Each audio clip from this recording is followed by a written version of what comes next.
Hello, folks. Welcome to the weekly Manchester United podcast. I'm your host, as always, Phil Brown, doing this at an undisclosed location. Unfortunately, as you know, I'm dealing with something quite serious right now, so I'm having to do the best we can. So I'm in my friend's house, not my own house, so forgive me if the audio is not perfect. I'm not doing this from a microphone. But nonetheless, James, I wish I wasn't doing this the day after yesterday. What's your take on what we saw yesterday? Yeah, I mean, yesterday was. I'm a little calmer today, but yesterday, in seeing it and going, what happened was to me like just completely catastrophic. In terms of in a vacuum on its own, United losing to a fourth tier club in the manner that they did as well, in the way that it went about is just.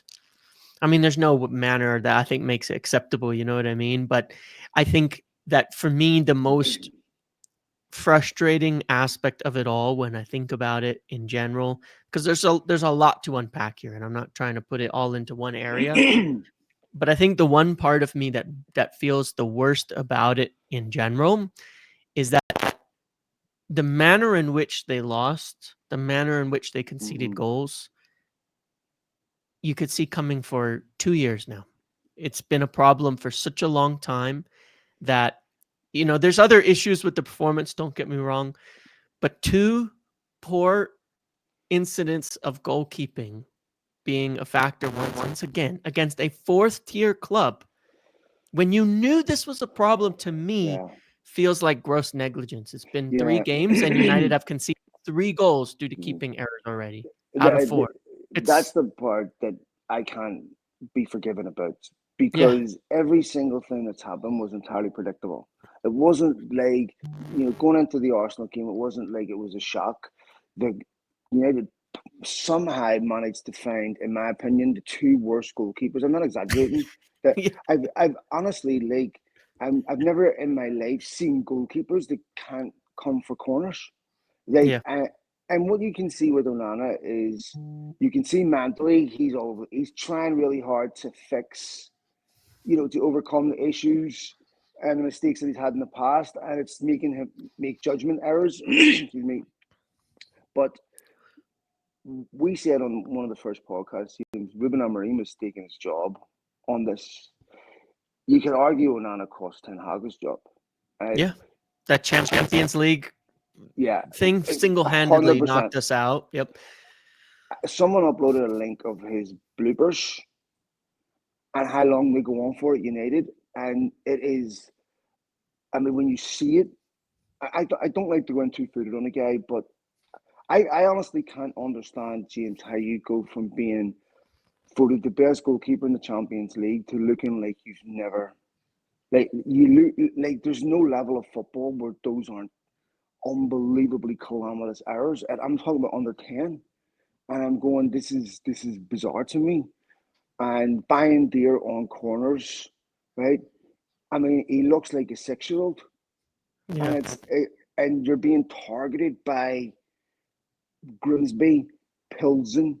You're being targeted by Wolves. I mean, this is unacceptable. And then the fact that United only moved for Lamans after Arsenal, why were they surprised at what happened? That concerns me, teams, because it was obvious that they should have had a goalkeeper. Yeah, it is concerning. And I mean, when you talk about it, the level that you're talking about here, you just have to look in the same game. The keeper for Grimsby, who, based on his penalties, is not exceptional as a keeper either, right? In terms of, he couldn't save any penalties either, but you look at him in that game, United concede 6. If those chances were coming the other way that United were getting in that game, he made a save with his face off a corner, diving through when the ball's bouncing around. There was a sequence I said Onana would have conceded 3 times. And it's true. And it's like, it's not that hard. That's when you say it doesn't matter what kind of, there's no level at which that goalkeeper is acceptable. A 4th-tier goalkeeper is making better saves and commanding his box better than Onana. And we've seen that before. We've been in these competitions before against lower league clubs with Onana there, and the other keeper is better than him every time. And you can it's really, really hard to go beyond that. And like we say, we both agreed. They are staking the season and his job potentially on Onana by doing this, by keeping him, by having him in the net.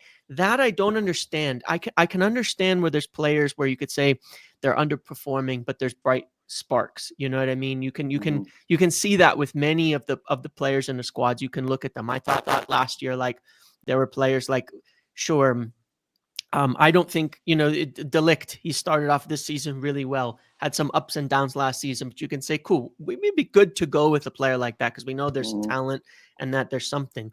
I've never seen, like when you talk about a manager, and we can talk about Ruben Amorim and say he's never given us a reason to have faith in him, right? Yeah. That's in 10 months. It's been 3 years for Onana. He's never given us a reason to think he would be anything but calamitous. So how can you stay with a keeper in that position when they're actively costing you goals? I don't get it. How long would Onana have lasted at City? Or 5 games, honestly. Like, I mean, Trafford might end up getting benched after a few for making mistakes, and if they bring Donnarumma in, So Onana almost certainly was the biggest contributing factor to United going into the Champions League. He's now the biggest contributing factor to going into the League Cup. Goalkeepers have been the biggest contributing factor to United's current position, and every single one of it was predictable. But nonetheless, look, I now you've put enormous pressure on Lamans. Lamans has to come in and be a number one, and has to be exceptional. And I don't know. Like, to me, when I look at United,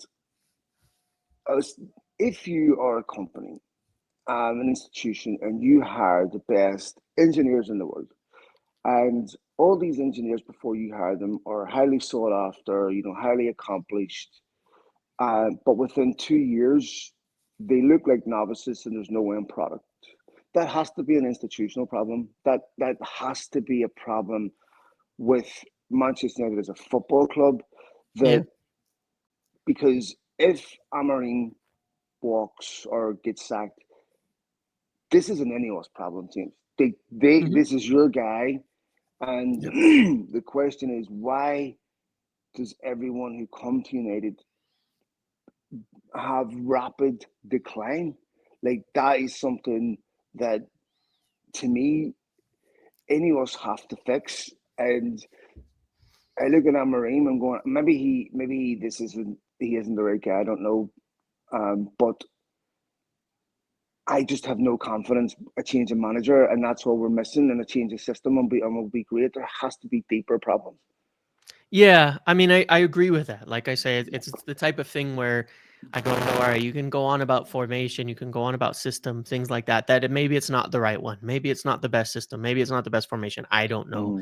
But we've gone through 9 of them, and none of them have been the right one. We've gone through 8 back 4 managers. We have 1 back 3 manager.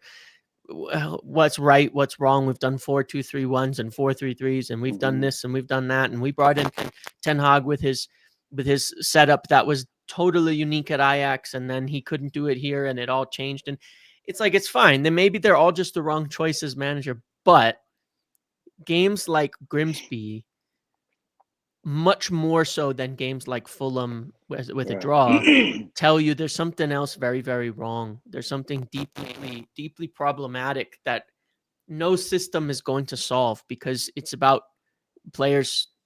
It's about players. Why can't they show up in a game like that? Why can't they perform in a game like that? One of the things that I have noticed, I'm not saying it's an exact thing, but I was saying the other day too, like, I don't know what the answer is after the game. I don't know what the solution is, but do you just continue fully turning over everything so that there's nobody who is here from before, and hope that you change the, some of this, people are damaged. They have traumatic memories of everything that's happening at United. Because to some degree I look at it and I'm like, who's been, to me, the biggest calamities? I'm not saying everybody's been good, but even so far this season, we've seen Dallo, who's been here a long time, make mistake after mistake after mistake. We've seen the keepers who've been here for years make mistake after mistake after mistake. We see Bruno looks like he's checked out since Sunday. Bizarre to me. He's been here a long time. I'm not trying to even blame him, because he's been a good player for a long time, but he looks checked out. Even when he came on against Grimsby, I'm not saying he was bad.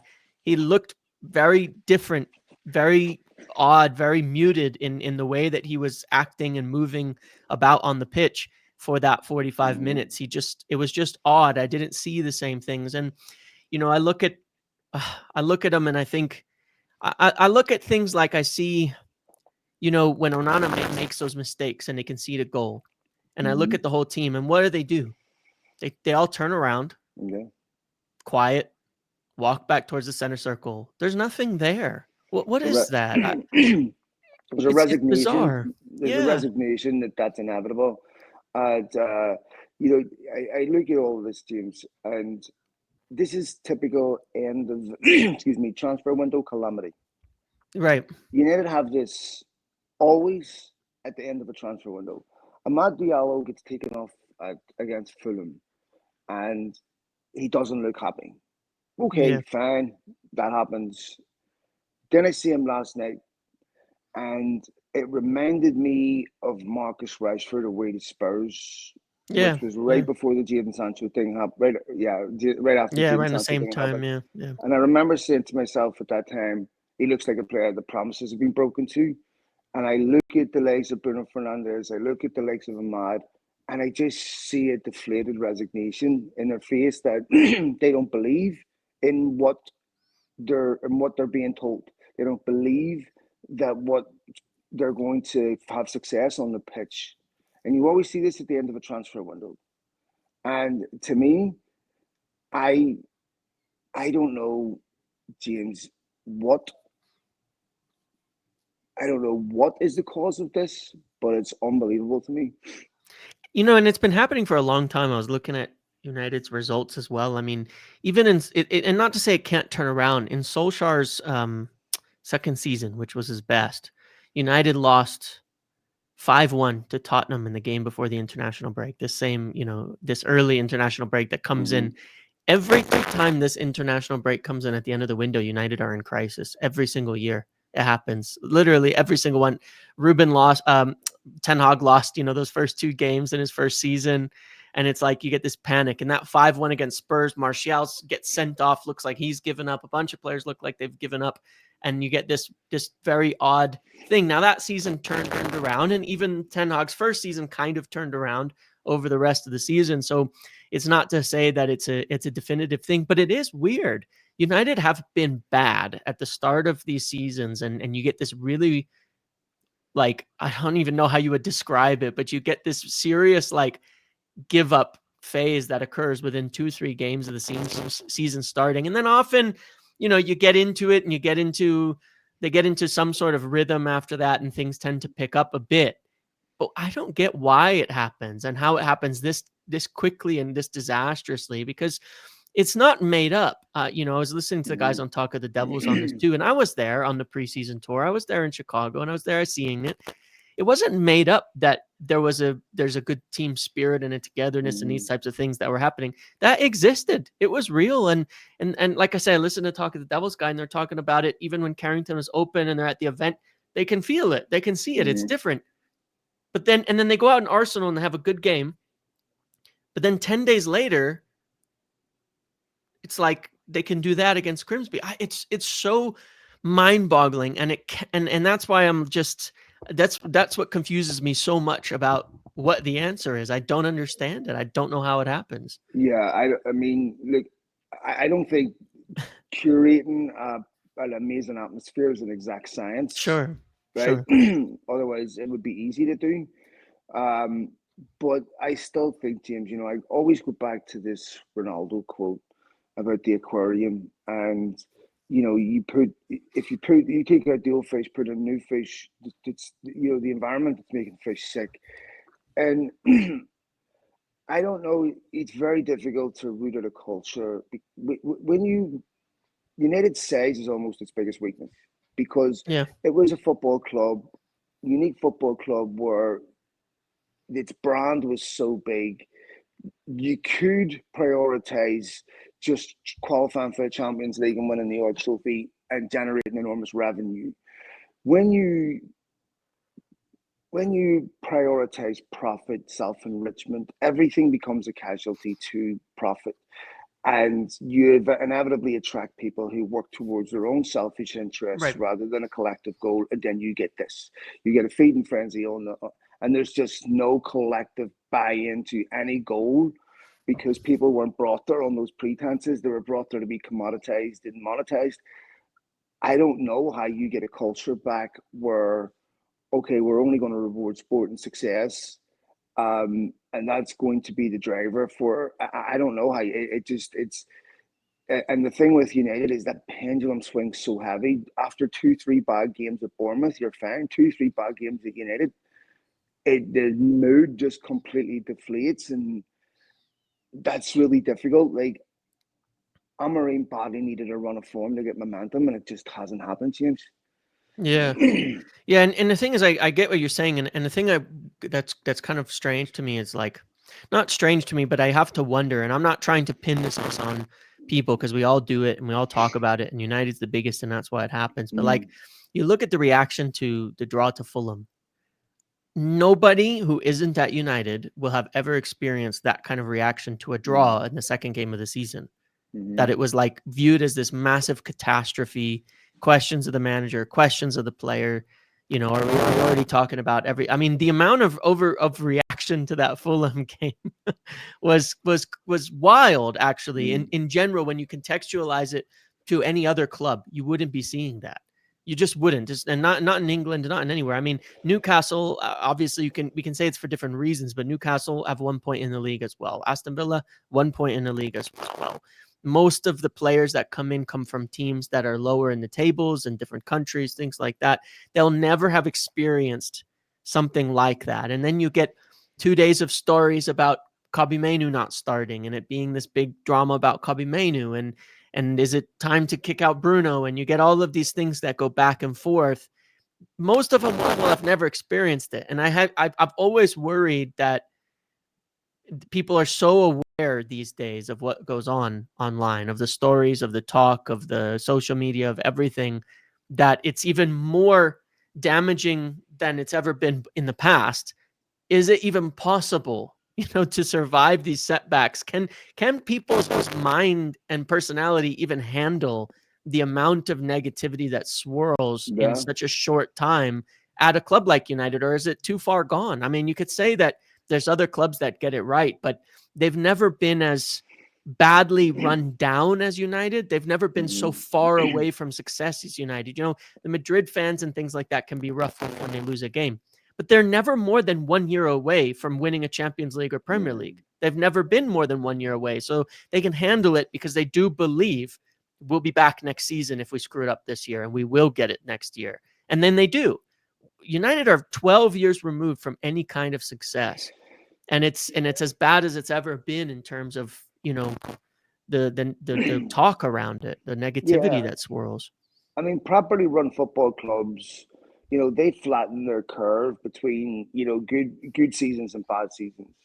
Yeah. Because their institutions are so robust that there's a certain level they're never going to be allowed to fall to, right? Because failure to them is 1 or 2 degrees off, right? Yeah. Just a bit of fine tuning going wrong. Yeah. So it's so United's institutions completely collapsed internally. There was no foundation. Yes. Right? It got hollowed out, and nothing. They were always just trying to tart up a squad with a couple of players in the top 4, and now they're trying to make sure like there's proper systems in place that produce players, that produce things that are fundamental to the club. That'll take a while. Like they've done a decent job, I think, in rebuilding the youth, academy I and think so, yeah. Carrington and stuff like that. But James, they have a massive problem on their hands that they're stirring a very serious issue in the face. If you go over the last 10 Premier League games, of all the teams that are in the Premier League, right? Because obviously 3 of them are gone. United have the worst record of all. They'll be bottom of the league. They have a young manager who is drowning. Yeah. Who came out last night and said something about his players that, if I'm interpreting this correctly, which I think I am, when they said his players spoke loudly for him, is scathing. Yeah. He looks like a guy that doesn't trust himself anymore, that Mm, he can change this. Whereas United shouldn't be trying to talk him into believing that he can change this. He should know that himself. I feel for him. I really do. Um, I think he's made mistakes that if he had this year back, he'd do differently. But the one thing that really sticks in my head is I remember, I think it was after the Ipswich game, when he said, if we don't change now, a year's time, we'll be in exactly the same position. So we have to go through some pain. So he's a couple of months away, James, 3 months away from being a year. yep. Do you feel like we're making progress towards the goal that he promised? Not really. It's hard to see it if we are, like if you asked me about it before yesterday, I can potentially, because I can see the way they play against Mm. Arsenal, and I can see that, all right, some things went a little wrong against Fulham, but it's always like the next game colors the last ones. You know what I mean? Kind of how we Yeah. talked about Fulham, like not Mhm. getting a win against Fulham makes you feel a little less good about what happened to Arsenal, and having the collapse at Grimsby makes it all look like it meant nothing the previous Mhm. two games. Any good Yep. signs there look like they're erased entirely. So it's hard because naturally we always do that. We always will look at the present and Mhm. connect it to each past incident, and then it's going to color our view of things, and people always will remember things more based on what just happened than what happened before, and won't remember the positivity from the day after Arsenal. We have a lot of people feeling pretty good about the game and where we're heading and our ability to compete and some of these things. So I don't know. In the moment, I feel like we've gone nowhere, and it feels weird that that's even possible. I Is that think necessarily true? I don't know. I mean, 3 weeks from now, 4 weeks from now, you win a few Premier League games, which has to happen, and you're in sixth place. You're probably thinking, all right, well, this is about where we should be, but but yeah, that's the thing, though, that has to James, happen. Yeah, is that you have to have confidence that will happen. yeah. Right now, I And don't. So, yeah, but to me, I don't have confidence in anything. Like yeah, every single thing that I'm saying, I could be wrong about because yeah. I just don't know. I feel for Amorim. This is a really, really bad situation for United because they have to.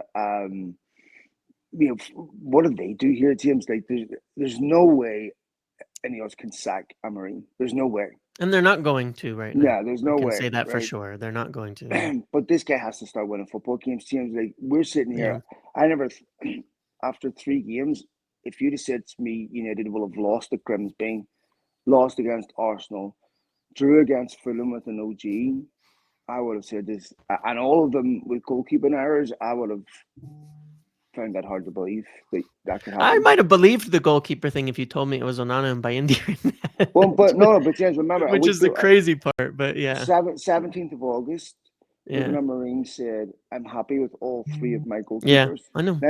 Now, to be fair, that doesn't mean that he is Yeah, correct. right. Of That course, just means of what he course. said publicly, and that means like, okay, what else is he going to say publicly? I remember when he was asked about Donnarumma by a fan and his laugh, and I think that actually might have been more revealing than him saying he's happy with his three Yeah, goalkeepers because I don't think he wanted a goalkeeper, James. Whoever to say if Amorim wanted a goalkeeper and stated that from the beginning, then that should have happened. yeah. He, I mean, I also if you're going to leave Onana out of the first 2 games, why do you play him last night? Like I would have left him out last night too, but I would have whatever. started Tom Heaton, man. I don't Yeah, get it. I still don't understand, but yeah. whatever. I guess But these are the decisions that cost you your job, James. yeah, And Amorim has to correct. take responsibility because you picked them. And if it was me, the first thing I would have said, yes, we need forwards, but don't you dare come back first day of preseason without having a top goalkeeper saying Yeah, because this is the foundation for everything. It's, you can just see those mistakes spread nervousness, and it just destroys confidence throughout the whole team. And there's just a resignation. Here we go again. And I don't know, mate. What about Kobbie Mainoo here? Because we have this is a big situation. Obviously, before the game yesterday, a lot of speculation about Kobbie. Certainly, United have been interested in listening to the offers for him for a while. Whenever that article came out, start of last year, where they would listen to offers for every player, thereabouts. There's a lot of truth to that. Sure. Yeah. There's a feeling that United that Kobbie Mainoo doesn't cover enough ground. So in a two, he would leave United a bit more exposed. But this is a serious issue. Yeah, I mean, I think that the reality of it is that United have had some in some ways. I think there's aspects of it that can be over dramatized because, like you said, there's the reality that they would listen to offers for everybody, and so it's not really specific to Kobbie Mainoo, right? Like they've made it. One of the things I would say, if they've made it very clear this summer who they actually want to sell. You don't have to guess. They if any, at least in that respect, they've made it really, really clear. They kick players out, they sign a new striker, and they drop Rasmus Højlund from the squad. He's not even with the team, and they're like, they made it really clear. It's not under the radar. The other aspect I would say is they let Toby Collier go out on loan. Not saying he's like a great player, but they've let themselves go down to 4 players in that midfield, where you have one 33-year-old who's leaving next year, one 31-year-old who looks like maybe he was already wanting to leave, but will probably leave next year. And then you have Mainoo and Ugarte, who can't get many minutes for Ruben Amorim anyway. And you go, it doesn't really look like they're planning to let anybody go, or we're planning with the intention of selling Kobbie Mainoo in that with how few players they have there and how undervalued, or I guess underdeveloped, that midfield is as a unit in terms of having a lot of players in there. But obviously there's things about him that they probably want to improve and all that, but he's also only 20. I think from his side, understandably, the concern is even though he's only 20, he is an established player. He was in the England squad for the Euros and starting right in a final. He played a lot of games. I mean, to be fair on some of it, he played in every single game under Ruben Amorim last season, besides the first one when he wasn't fit yet because he was coming back from injury. That he was healthy anyway. So it's not like he hasn't played, but understandably, 2 things have happened. He hasn't agreed a new contract with them, right?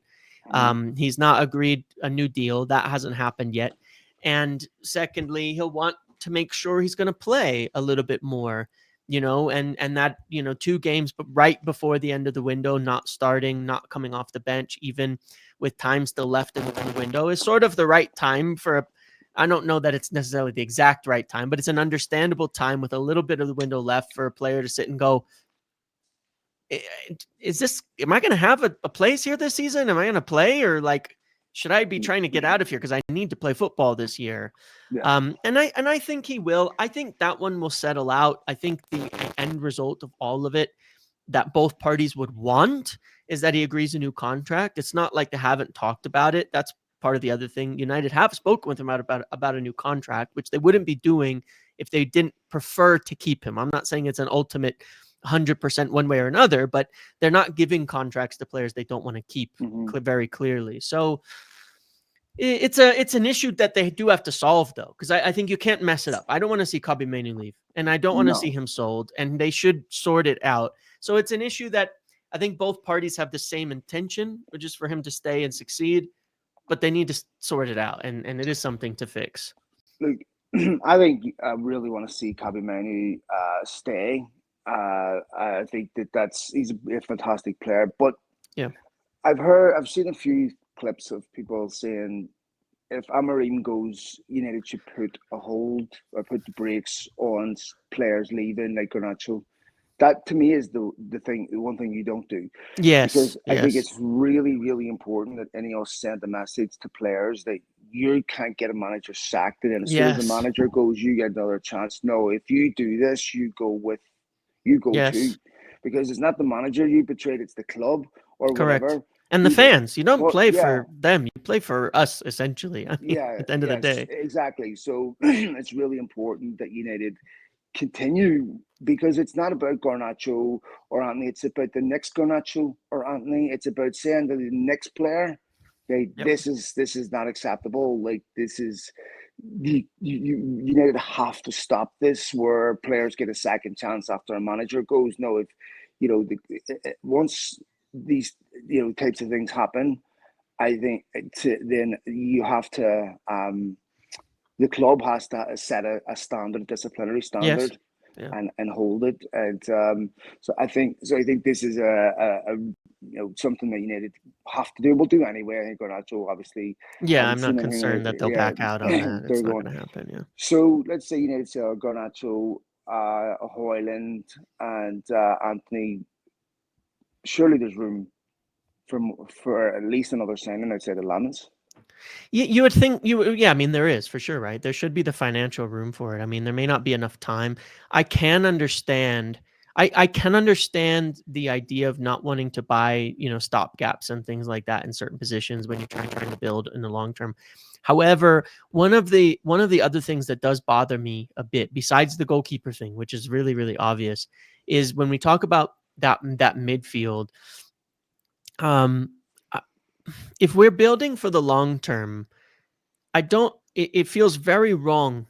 I'm not trying to insult these players individually, but it feels very wrong to be playing Bruno and Casemiro as you're starting to, when you're trying to build a team for longevity. They're both probably gone next summer. So where does that put you? How are you building a system and a team that's going to play together for the long term?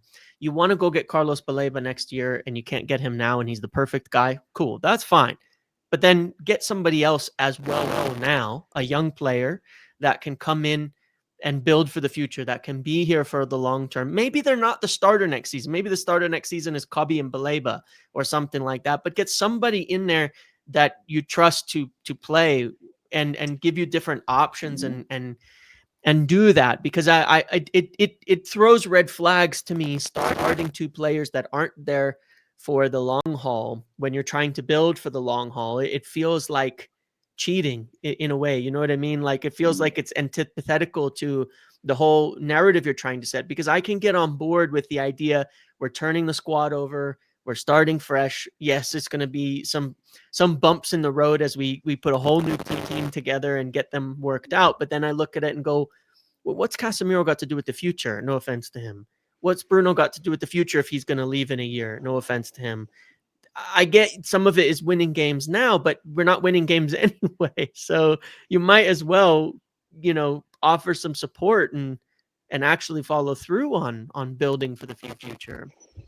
Yeah, look, you have to have. I mean, this is a both manager and club thing. I mean, to me, Yes. James, I Yeah. also recognize the immediate need of saying, okay, you might not be here next season, but the most important game for me right now is Burnley. I have to win Of this game. course. Of course, there's that. Yeah. So there's the immediate needs and the long term, and I do think there's experience that benefits you, but it makes sense if Casemiro or Bruno was playing beside a young player, Right. Yeah. so Yeah. rather than two older players that you have to Yes. replace. Exactly. Yeah. And so, the United just haven't went out and signed that quality of midfielder.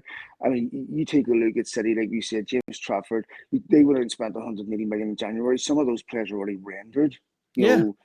failure and being moved out.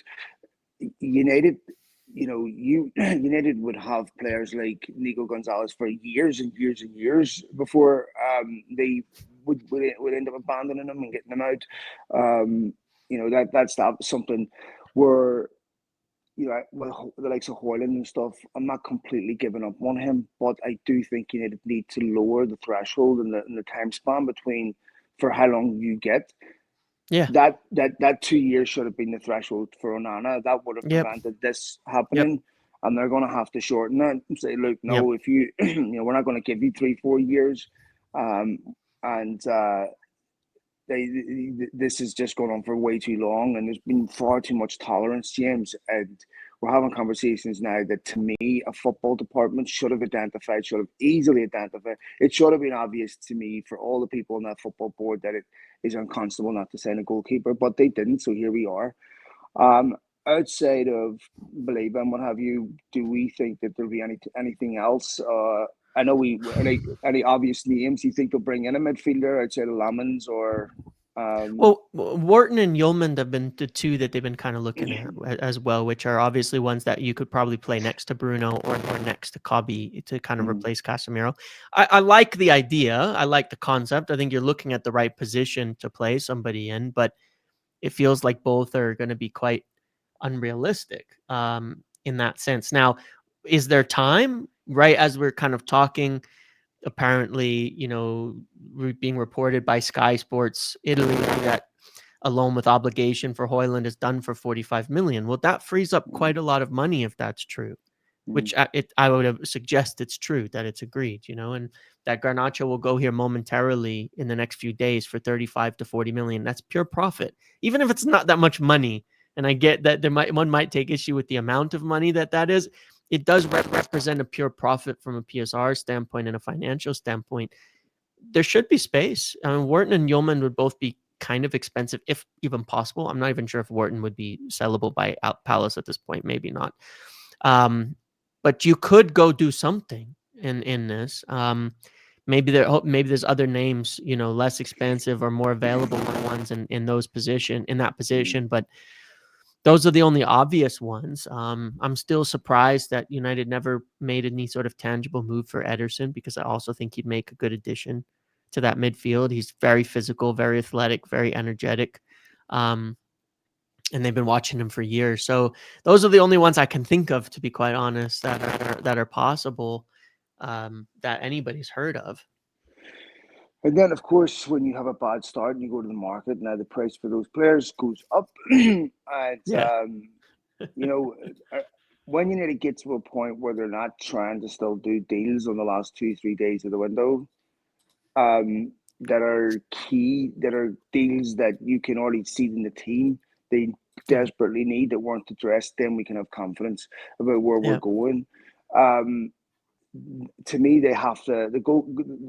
I would expect to get the Lamans deal done, but they have to get that a midfielder, James. To me, I cannot understand how you can look at that midfield and go into the season. I think you need to have 17 games left this year, so it's not massive.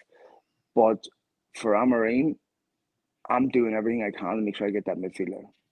Yeah, and obviously, as you kind of mentioned, that one of the things that they can do, and that I do know that they're open to, as opposed to past years, is doing business in the January market. So if they're getting these sales done, they will have the ability to spend in January and try and reinforce the team. So, if you're in a position, which is something that's hurt us in years past, right, not having the ability to do that. Whereas when we did do it and brought in Bruno in that January and said, okay, we kind of need that, it was able to help compel us into those Champions League positions by the end of that season. Well, they're going to be in a position to do that, where if we're in the running, in the places where we should be, they can look at the January market and say, okay, we've got a whole month here to get somebody in and reinforce this team, to help push us over the line to where we need to go. A long-term target, mind you, not a panic signing, but somebody that can get us over the line and help reinforce. And I do know that that'll be available. Not saying they shouldn't do it now, but I do know that they're not going to be doing this. We won't operate in the January market thing anymore. That they're going to have the money to do it, and the willingness to do that as well, given the situation. So, my friend, this Burnley game this weekend, let me ask you what, first of all, do you think Ruben Amorim will still be in charge? Yeah. I think he'll be in charge in the 2 weeks afterwards as well. I think he'll be back after the break. Yeah. What's your expectation for this weekend? It's hard to say we won't win, but it's hard to feel confident on anything. You know what I mean? Like, it was a very emotional moment thing that's happened, and I still feel as though in any game that we've played this year, if I had confidence in the keeper, that we would win all of them, all 3 games. Frankly, I would have felt we won with confidence in the keeper. But how is that going to change by Saturday? I don't think Lamens will be ready to play by Saturday. It's Thursday right now. The deadline for registration is tomorrow. He's also a young player. More realistically, you're bringing him in to bed him in during the international break and be ready for afterwards. It's hard for me to honestly say that I don't think we'll lose another goal or two to a keeper. And that Yeah. worries me so much. Like, how can I have any confidence that it's not going to happen unless we pick Tom Heaton, in which case I think we're very unlikely to get the mistake that costs us a goal. I'm not saying it would be necessarily great, but I don't think he'll cost us. I don't think it's also good that Amorim's now on his third goalkeeper, and Yeah. we're still in August, But I 3 agree. goalkeepers, 3 Premier League games doesn't work for you. James, to me, like what we always talk about Mark Robin's goal being so influential and consequential in Ferguson's Right. trajectory, but people often overlook the Les Sealy Jim Leighton decision where he had the ex Jim Leighton. That was his goalkeeper from Right. Aberdeen. It was his trusted goalkeeper. He had to do it in the cup final. It was a massive risk. Les Sealy came in, was brilliant in the replay, won the cup final. Les Sealy was in the European Cup Winners' Cup final as well. And that decision right there was massive. Ruben Amorim has to forget about what questions are going to be asked if he plays Tom Heaton.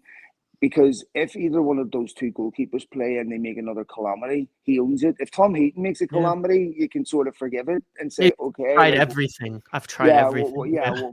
okay, you can kind of forgive it, but I don't know. I He agree needs with you. I he agree with needs a win because James, if United loses game, the 2 weeks for the international window will be unbearable with speculation, media stuff.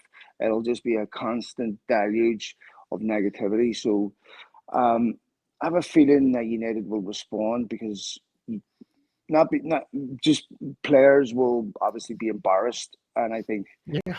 they'll respond, but we'll see what happens, mate. Unfortunately, folks, I don't have the ability to keep this too long as I have something going on in the background I need to take care of. So It's all good. apologies for not being in my house and being able to do this with a proper microphone. But we'll go ahead and leave it there, James. We'll be back again on Monday, mate.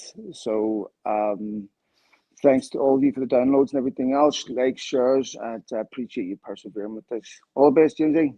See you later. Thank you, guys. See you later, mate. Bye.